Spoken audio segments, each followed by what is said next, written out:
हम इंसानों के पास हक व बातिल के दरमियान फर्क करने का सबसे अहम जरिया हमारे अक्ल और सूझबूझ की सलाहियत है।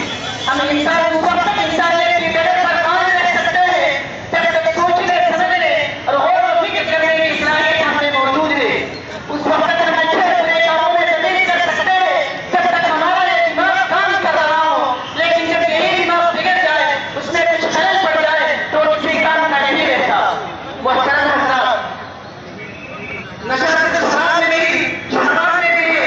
नशा की वजह से आदमी के यही नुकसान होगा कि इंसान का दिमाग बिगड़ जाता है। तो ये नुकसान किसी बहुत बड़े नुकसान से कम करता, लेकिन इसी नशा की वजह से ये इंसान को जाते का मामला कम है। नशा की हालत में शोहर बीवी पर जुल्म कर रहा है, नशा में बेटा बाप को गाली दे रहा है, नशा में भाई बहनों को सता रहा है, नशा की हालत में एक्सीडेंट हो रहे हैं, जाने जा रही है, घर बेटे खड़ा होकर बर्बाद हो रहा है। नशा सिर्फ शराब में नहीं, शराब में नहीं, नशा सिर्फ गुटखा या ड्रग्स में नहीं, फ्री फायर बाकी दूसरे मोबाइल गेम्स में नहीं है। मैं समझता हूँ कि नशा की हालत को बयान करने का सिर्फ काफी नहीं, बल्कि आगे बढ़कर इसके रोकथाम की कोशिश करना भी हम सबकी जिम्मेदारी है। वाह, अल्हम्दुलिल्लाह रब्बिल आलमीन।